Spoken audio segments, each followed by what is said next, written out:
여러분, 우리는 에스라서 이제 마지막 장을 함께 읽었습니다. 2차로 귀환한 에스라가 제일 먼저 했던 것은 하나님 앞에 예배를 회복하는 일이었습니다. 성전은 지어졌고 그들의 예배가 회복이 되었습니다. 그럼에도 불구하고 누군가 에스라에게 이야기하기를 제사장들과 레위인들, 그리고 정치 지도자들, 방백가와 고관들이 이방 여자를 아내로 삼아서 가증한 일을 행한다라고 하는 이야기를 듣게 됩니다.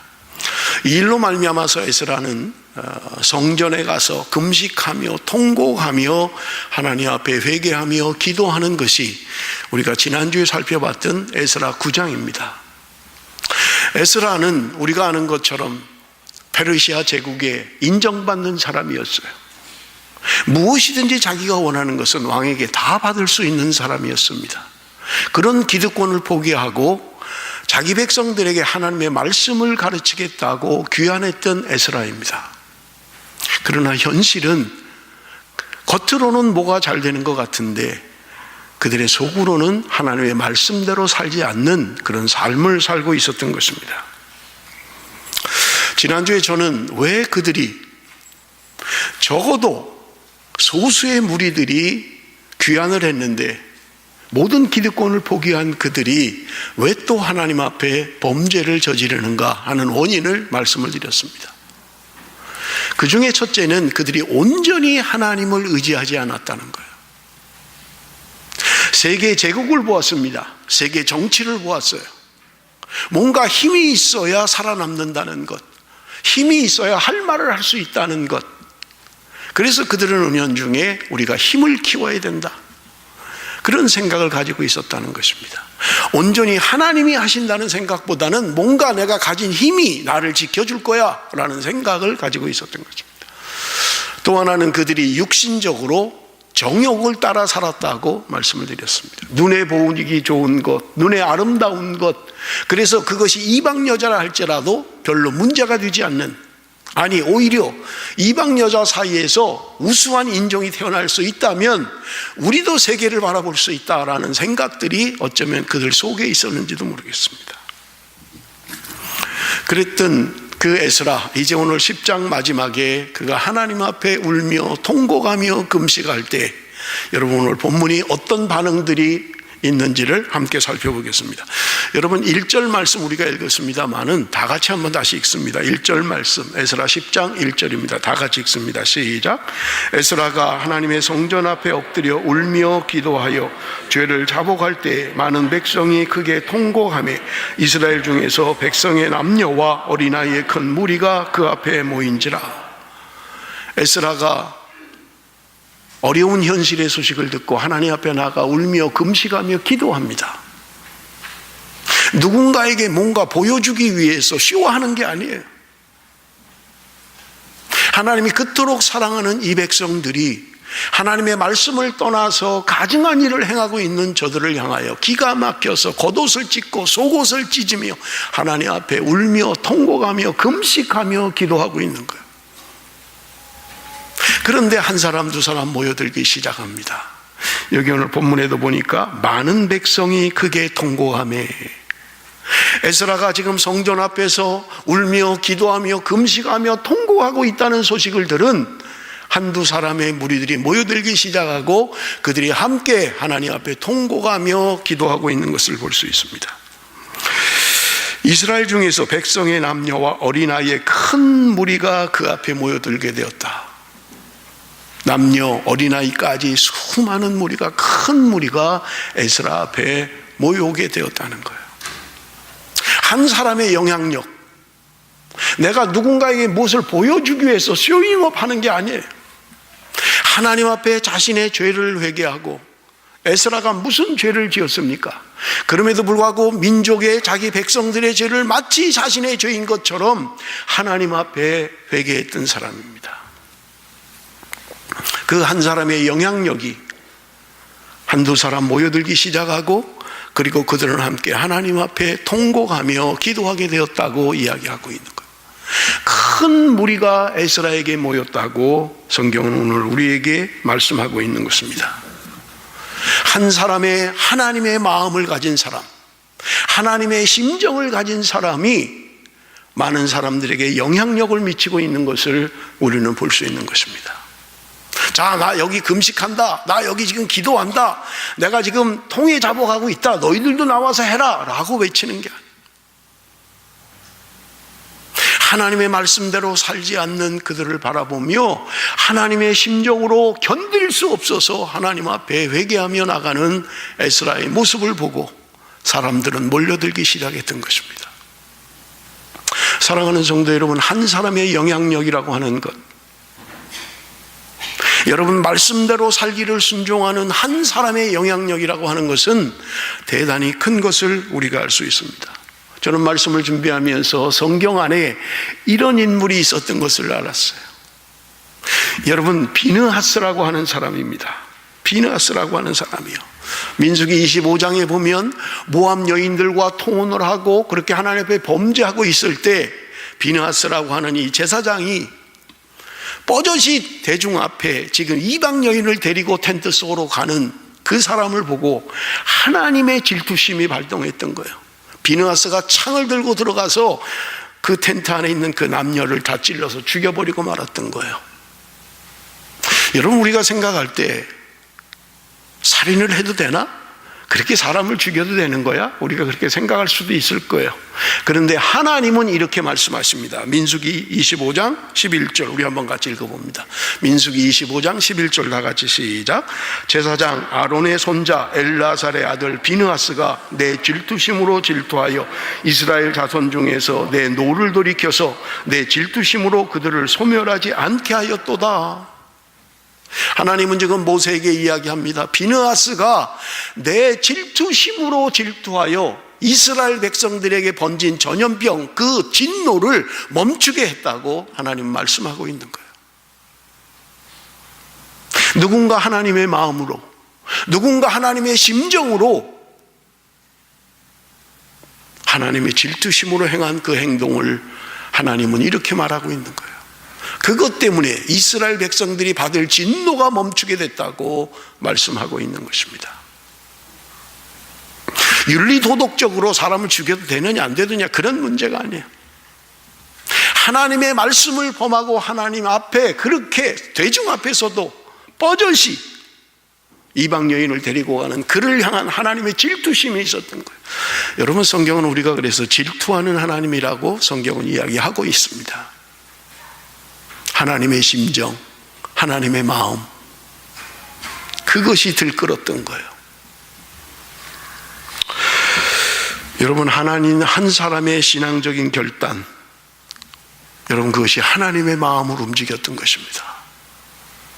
여러분, 예레미야 5장 1절에는 이렇게 말씀합니다. 너희는 예루살렘 거리로 빨리 다니며 그 넓은 거리에서 찾아보고 알라. 너희가 만일 정의를 행하며 진리를 구하는 자를 한 사람이라도 찾으면 내가 이 성읍을 용서하리라. 여러분, 예레미야는 이스라엘 백성 남쪽 유다의 거의 멸망에 활동했던 사람이에요. 남유다가 이제 하나님의 말씀대로 살지 않음으로 말미암아 멸망 지경에 이르렀던 거예요. 그런데 하나님이 말씀하십니다. 너희는 지금 이 예루살렘 거리를 다니면서 한 사람, 공의를 행하고 진리를 구하는 사람 한 사람을 찾으면 내가 이 성을 멸하지 않을 것이다. 여러분, 우리는 결론을 알고 있잖아요. 그럼에도 불구하고 예루살렘 성은 멸망당했고 성전은 부셔졌습니다. 공의를 행하고 진리를 구하는 사람 한 사람이 없는 예루살렘 도성, 택한 백성들이 모여 예배하는 그곳에 어떤 한 사람도 공의와 진리를 구하는 사람이 없었다는 거예요. 결국은 멸망당할 수밖에 없는. 하나님은 한 사람을 찾고 계십니다. 오늘도 공의를 행하고 진리를 구하는 이 하나님의 사람, 한 사람을 찾고 계신 것입니다.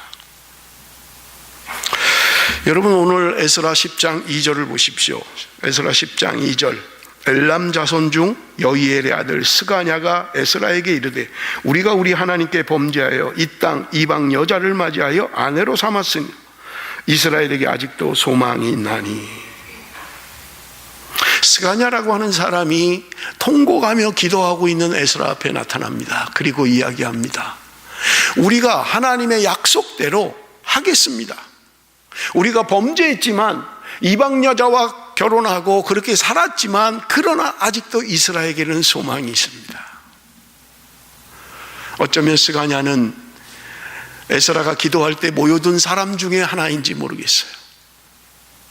그래도 아직 이스라엘 가운데 바르지 못한 것 때문에 통곡하고 울며 하나님 앞에 기도하는 하나님의 백성들이 있다는 것, 지금 우리가 바르게 살지는 못하지만 하나님의 진리 안에 살아야 된다는 것을 깨달은 그 많은 사람들 가운데 한 사람인지 모르겠어요. 그래서 에스라에게 와서 이야기합니다. 우리에게 아직도 그래도 소망이 있습니다. 무엇이 소망이라는 말이에요? 3절 말씀입니다. 우리 한번 다 같이 읽겠습니다. 3절 말씀 다 같이 읽습니다. 시작. 곧 내 주의 교훈을 따르며 우리 하나님의 명령을 떨며 준행하는 자의 가르침을 따라 이 모든 아내와 그들의 소생을 다 보내기로 우리 하나님과 언약을 세우고 율법대로 행할 것이라. 스가냐는 이야기합니다. 우리가 하나님의 말씀대로 하겠습니다. 이방 여자들, 자식들 다 내쫓고 바르게 하겠습니다. 그러니 소망이 있습니다. 아직은 우리에게 소망이 있습니다. 그러면서 에스라에게 이야기합니다. 4절 말씀을 보십시오. 이는 당신이 주장할 일이니 일어나소서, 우리가 도우리니 힘써 행하소서 하니라. 스가냐라는 사람이 에스라에게 이야기합니다. 울며 통곡하며 금식하며 엎드려 기도하고 있는 에스라에게 이야기합니다. 우리에게는 아직 소망이 있습니다. 우리가 하나님의 말씀대로 살지 못한 것 회개합니다. 돌이키겠습니다. 이방 여자들 다 내쫓고 자식들 다 내쫓고 우리가 새롭게 하겠습니다. 그러니 일어나십시오. 당신이 할 일입니다. 우리가 도울 것이니 당신이 힘써 행하십시오 라고 이야기하고 있는 거예요. 저는 이 말씀을 준비하면서 스가냐, 도대체 이 사람이 누구인가, 이런 사람이 좀 만났으면 좋겠다 하는 생각을 가졌어요. 여러분, 에스라에게 얼마나 큰 위로가 됐겠어요. 나 혼자인 줄 알았는데, 나 하나인 줄 알았는데 누군가 나와 뜻이 통하고 하나님 말씀 앞에 서 있는 사람이 있다는 거예요. 그러면서 그가 위로하고 격려합니다. 그래도 당신이 할 일입니다. 당신이 일어나십시오. 당신이 행하십시오. 힘써 행하십시오. 우리가 돕겠습니다. 여러분, 스가냐라고 하는 사람이 이렇게 말하는 데는 쉽지 않아요. 여러분, 우리가 성경을 보면 10장 14절부터 18절부터 44절까지는 이방 여자와 결혼한 사람의 명단이 기록되어 있어요. 그런데 그 중에 여러분, 우리가 성경을 보십시오. 26절 한번 보십시오. 26절 거기 보면 엘람 자손 중에는 마따냐와 스가랴와 여이엘과 압디와 여레못과 엘리야요. 지금 이방 여자와 결혼한 사람들을 조사하고 명단을 조사하니까 엘람 자손 중에 이방 여자와 결혼한 사람의 이름이 기록되어 있는 거예요. 그런데 그 중에 마따냐, 스가랴, 여이엘이라는 사람이 등장합니다. 근데 이 여이엘이 누구냐 하면, 여러분 우리가 이미 2절에서 읽었습니다만은 여러분 주위에서 안 읽었을 거예요. 2절 한번 다시 보세요. 2절. 엘람 자손 중 여이엘의 아들 스가냐가 에스라에게 이르되. 스가냐는 누구의 아들이라고 이야기해요? 여이엘의 아들이라는 거예요. 그런데 여이엘은요, 이방 여자와 결혼한 명단에 들어있어요. 그러면요, 스가랴는 어떻게 되는 거예요? 자기 아버지가 이방 여자와 결혼한 사람이라는 거예요. 여러분, 우리는 근현대 정치사를 보면서 많은 사람들이 대통령이 되면 뭐 이렇게 바르게 하겠습니다, 이렇게 깨끗하게 하겠습니다, 이렇게 개혁하겠습니다 했지만, 우리가 지금 살고 있는 역대 대통령들을 보세요. 누가 깨끗합니까? 누가 정직해요? 누구요? 뭐 독재 정권 이후에, 뭐 군사 독재 정권 이후에 문민 정부, 뭐 다 대통령 한번 대보세요. 누가 깨끗합니까? 누가 정직해요? 대부분의 문제가 가족들 안에 일어나고 있잖아요. 자기 자식들이 문제가 일어나든지 자기 아내가 문제가 일어나든지 어쨌든 전부 다 가족 안에 문제가 일어나고 있잖아요. 그렇게 내가 이 나라를 개혁합니다, 이 나라를 깨끗하게 하겠습니다, 이 나라를 고쳐보겠습니다, 이제는 바르게 합니다 하는데 지 가족들이 안 하는 거예요. 지 가족들이. 여러분, 우리 정치사회에 지금 일어나는 일들이잖아요. 누군들 깨끗하겠어요? 저는 안 믿습니다. 누가 깨끗해요? 김영삼이 깨끗했습니까? 김대중이 깨끗했습니까? 이명박이 깨끗했습니까? 누가 깨끗하다는 거예요? 누가 문제가 없다는 거예요? 지금 문재인이요? 천만에요. 집권만 끝나면 마찬가지예요. 누가 깨끗하게 정치를 한다는 거예요? 누가 하나님을 두려워한다는 거예요? 누가 백성을 두려워해요?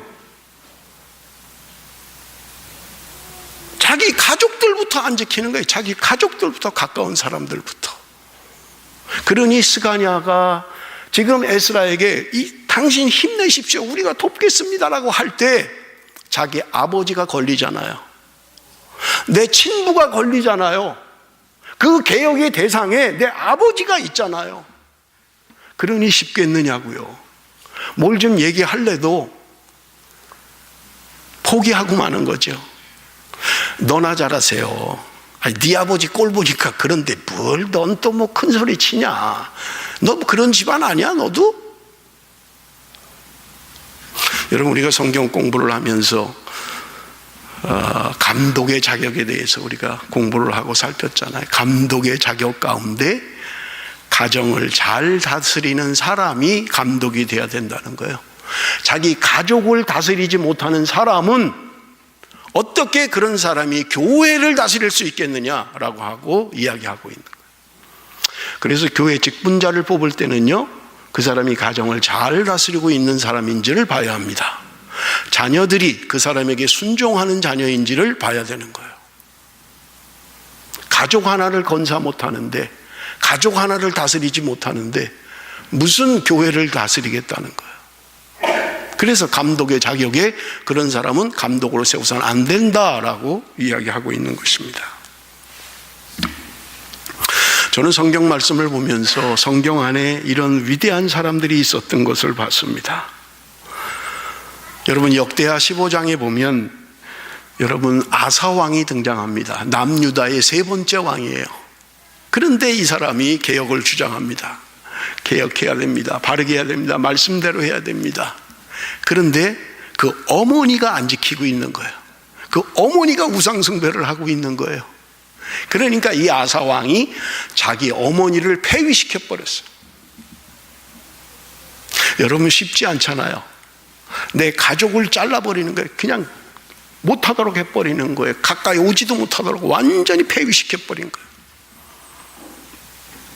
그래서 여러분, 성경 안에 위대한 왕들 가운데 아사 왕이 있는 거예요. 하나님의 말씀이 가정의 어떤 관계보다, 어떤 것보다 우선했던 사람. 그래서 내가 희생을 치른다 하더라도, 내가 아픔이 있다 하더라도 하나님의 말씀이 우선돼야 된다라고 하는 사람, 그 사람을 성경은 위대한 사람이라고 이야기하고 있는 거예요. 뭔가 관계에 걸리고, 뭔가 가족사항이 걸리고, 뭔가 내 아는 사람들이 걸려서 하나님의 말씀을 바르게 하지 못한다면 여러분, 하나님의 말씀은 언제나 차선이 되어버리는 거예요. 저는 말씀을 준비하면서 스가랴와 같은 사람, 에스라에게 있어서 스가랴와 같은 사람, 여러분, 우리가 성경을 보면 다윗과 요나단이 있잖아요. 요나단은 사울 왕의 아들이에요.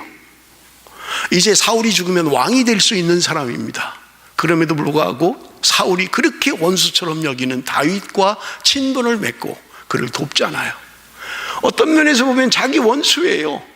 자기 아버지의 원수는 나의 원수다 그럴 수 있어요.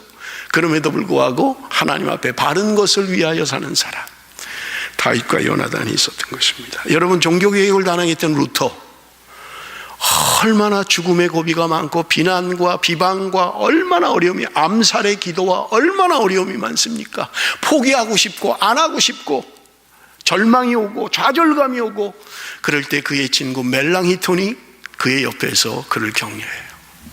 그로 말미암아 로또는 힘을 얻고 다시 종교개혁을 단행해서 여러분 종교개혁을 성공적으로 이끄는 것을 우리는 볼 수 있습니다. 우리가 이야기하는 영국의 양심 윌버포스, 여러분 그에게는 대학 동창인 피트라는 사람이 있는데 윌버포스가 하원 의원이 될 때 여러분 이 피트라고 하는 사람은 영국 수상 자리에 오릅니다. 아주 절친해요. 얼마나 두 사람이 가까운지 몰라요. 저는 설교를 준비하다가 한 번 전에도 소개한 적이 있습니다만 윌버포스에 대해서 다시 조사를 했어요.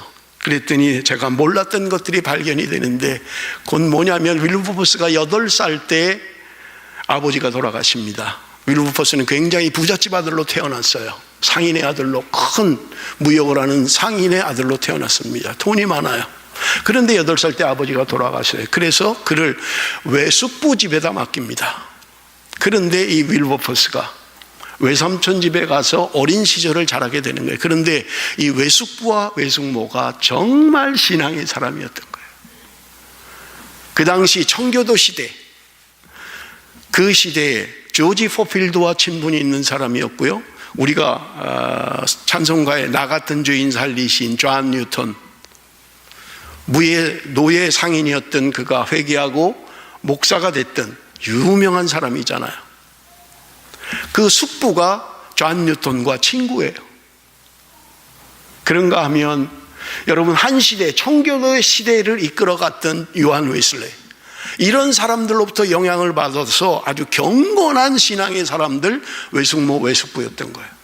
그런데 여러분 윌버포스가 어린 시절에 그런 경건한 그런 믿음의 가정에서 양육되면서 외숙모, 외숙부 밑에 자라면서 신앙적인 영향을 받았던 것을 발견을 했던 것입니다. 여러분 윌버포스는 25살에 하원 의원이 됩니다. 그리고 그는 28살 때 하나님으로부터 사명을 받고 그가 일기장에 이런 글을 남깁니다. 우리 한번 같이 읽어봅니다. 전능하신 하나님께서는 내 앞에 두 가지의 큰 목표를 두셨다. 하나는 노예 무역을 폐지하는 것이고 다른 하나는 관습을 개혁하는 것이다. 여러분 윌버포스가 살고 있던 여러분 이 당시 1787년 이때는요, 영국이 노예 장사를 하던 때예요. 해상권을 가지고 있던 영국은 전 수입의 3분의 1을 노예 팔아서 노예 운송하고 받는 수입으로 국가 재정을 충당할 때예요. 그런데 윌버포스가 이것은 하나님의 뜻이 아니다, 이건 바른 성경적인 삶이 아니다, 이것을 폐지해야 된다라고 주장하기 시작합니다. 그러니 얼마나 반대가 많겠어요. 그것 때문에 기득권을 가지고 있는 사람들이 얼마나 암살하려고 하겠어요. 수없이 어려움을 겪습니다. 그런데 그가 존 뉴턴과 만납니다. 숙부의 친구인 존 뉴턴과 만나요. 존 뉴턴이 이미 그때는 목사가 됐을 때고 윌버포스에게 이야기합니다. 하나님이 당신에게 주신 것들을 하나님을 위하여 사용하십시오 라는 이야기를 듣고 그는 정치에 입문하기를 원하고, 그리고 바른 정치, 깨끗한 정치, 그러면서 상류층의 개혁을 주장하는 거예요. 여러분 기독교 정신에 입각한 바른 행동을 하십시오, 바르게 살아야 됩니다, 여러분의 삶이 깨끗해야 됩니다 주장하기 시작했던 것입니다. 그가 죽기 열흘 전에 영국 의회는 노예법 전면 폐지를 결의를 합니다. 그리고 열흘 만에 그는 죽습니다. 그가 노예 폐지법을 주장한 지 50년 만에 이루어진 쾌거였던 것입니다. 영국 사람들은 그 윌버포스를 영국의 양심이다 그렇게 이야기합니다. 한 사람의 영향력, 한 사람이 말씀 앞에 바르게 살기를 원할 때, 하나님 앞에 바르게 살기를 원할 때 놀라운 영향력을 미치는 것을 우리는 볼 수 있습니다. 내가 뭔가를 보여주기 위해서 하는 게 아니에요. 5절 말씀 우리 한번 같이 읽습니다. 5절 말씀 다 같이 읽습니다. 시작.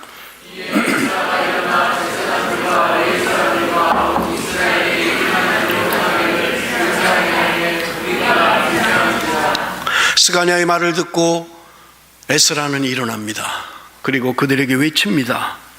온 이스라엘에게 이 말대로 행하기를 맹세하게 하며 무리가 맹세한지라 하나님의 말씀대로 순종하겠습니다. 우리가 모든 것 이제 다 깨끗하게 정리하고 하나님 말씀대로 살기를 원합니다.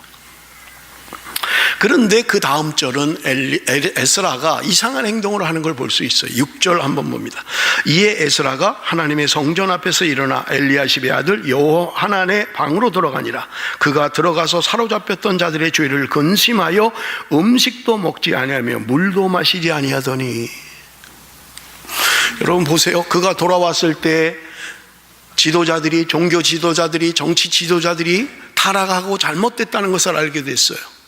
그래서 그는 하나님 앞에 나가서 겉옷을 찢고 속옷을 찢으며 금식하며 하나님 앞에 통곡하며 그는 기도했던 거예요. 많은 사람들이 몰려들기 시작했고, 그가 여러분들 고쳐야 됩니다, 돌이켜야 됩니다라고 할 때 많은 사람들이 그렇게 하겠다고 한 거예요. 그런데 에스라는 지금 또 성전에 들어가서 기도하고 있는 거예요. 음식을 전폐하고 물도 마시지 아니하며 하나님 앞에 기도하고 있는 것입니다.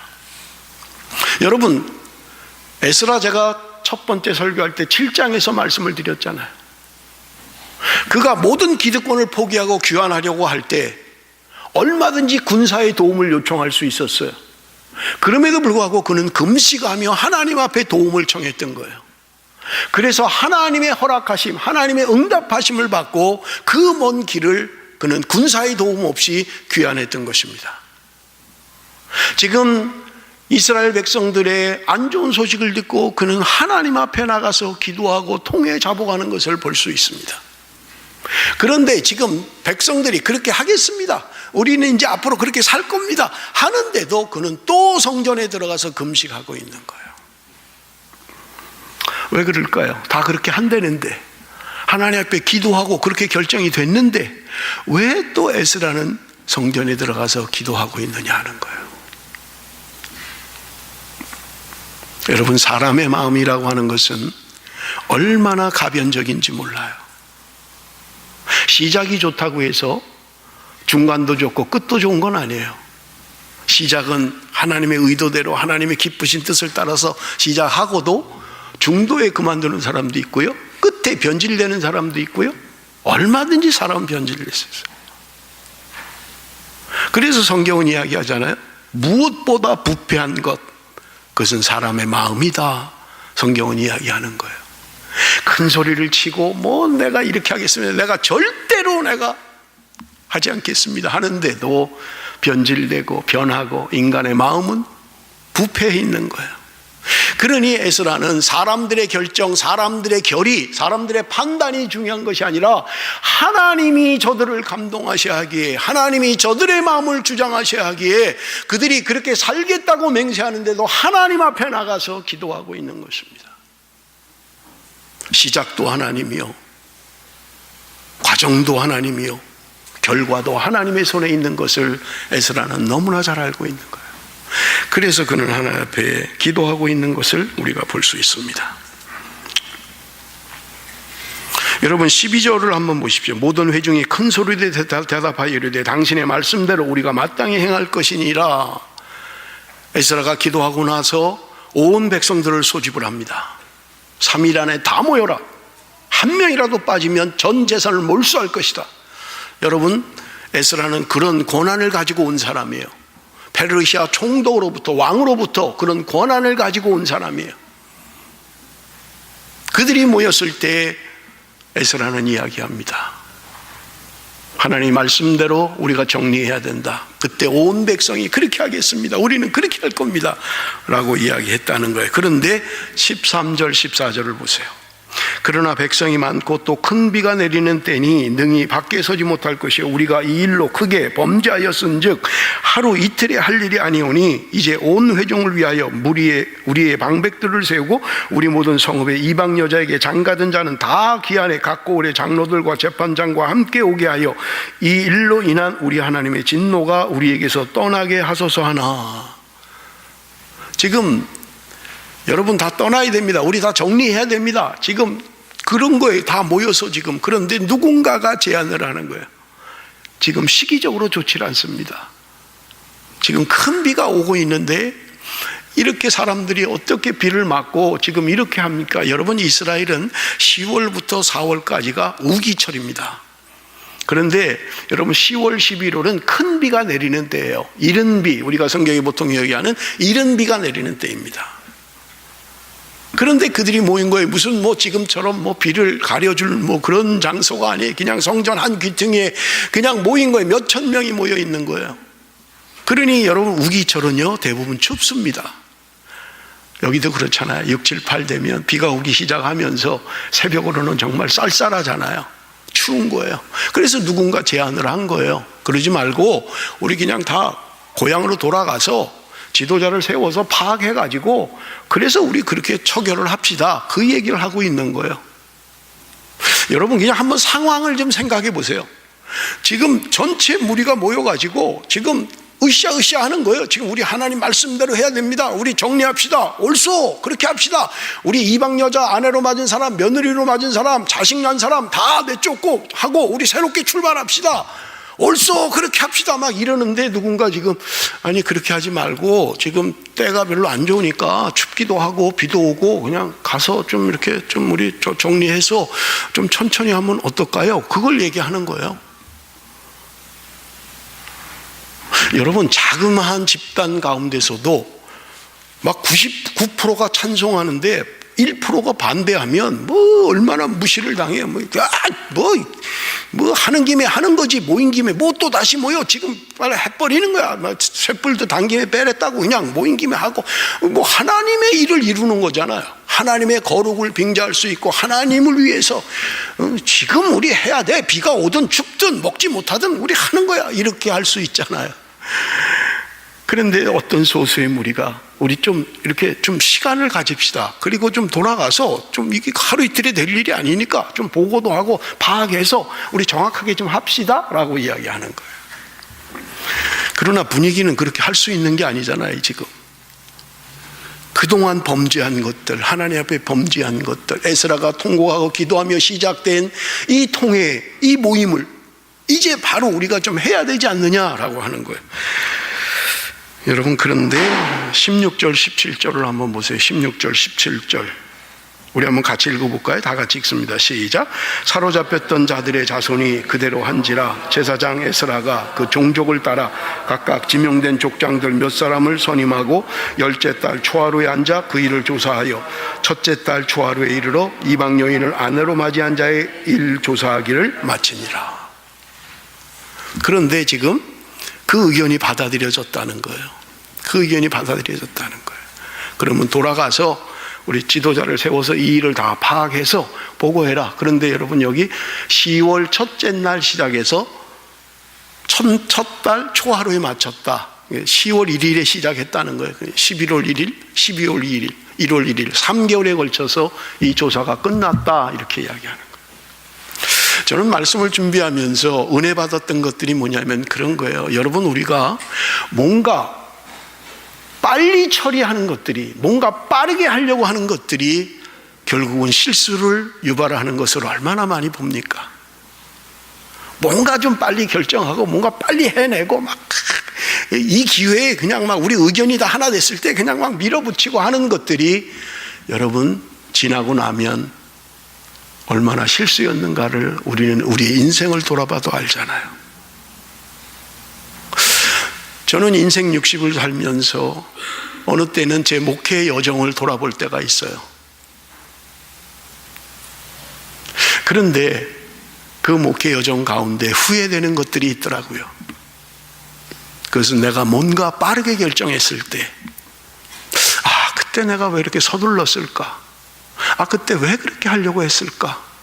그때 조금만 기다렸으면, 조금만 더 생각했으면 하는 후회들이 많이 있더라고요.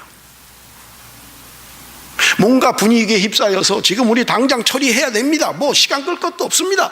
우리 지금 다 손들고 나오라 그러고 막 인민재판 하는 거예요. 그냥 나오라고 하고 그냥 우리 끝내고 다 새롭게 출발합시다. 굉장히 좋은 것 같아요. 그런데 누군가는 그렇게 원하지 않는 사람도 있었다는 거예요. 여러분 실제로 반대가 일어납니다. 여러분 우리 한번 봅시다. 15절 한번 보세요. 15절 오직 아사헬의 아들 요나단과 디과의 아들 야스야가 일어나 그 일을 반대하고 모술람과 레위 사람 삽부대가 그들을 돕더라. 뭔가 반대했다는 거예요. 그 반대한 게 뭔지를 우리는 본문에서 정확하게 알 수가 없어요. 그 반대한 게 이방 여자들을 다 내쫓고 그리고 새롭게 우리 출발합시다 라고 하는 것을 반대했다는 이야기인지, 아니면 지금 우리 너무 급하게 결정하지 말고 좀 다 돌아가서 조사해서 그래서 뭔가를 좀 합시다 하는 것을 반대한 건지 정확하게 본문을 통해서는 알 수가 없어요. 많은 학자들은 후자라고 이야기를 해요. 근데 정확하게 알 수는 없어요. 이방 여자들을 내쫓고 좀 우리가 새롭게 하나님 말씀대로 출발합시다 라는 것을 반대했다면 그들은 하나님의 말씀을 반대하는 사람들이 되는 거예요. 단지 우리가 지금 좀 천천히 합시다, 우리 좀 돌아가서 조사해서 3개월 걸렸잖아요, 이렇게 좀 생각 깊이 하고 좀 해서 합시다 하는 것을 반대했다는 거야. 아니야, 그럴 거 없어, 지금 우리 해야 돼, 지금 뭐 그럴 거 없어, 뭘 시간 끌어, 뭘 돌아가서 조사해, 지금 바로 하는 거지, 손 들고 나오면 되고 지금 다 정리하면 되는 거지 라고 한 사람인지를 몰라요.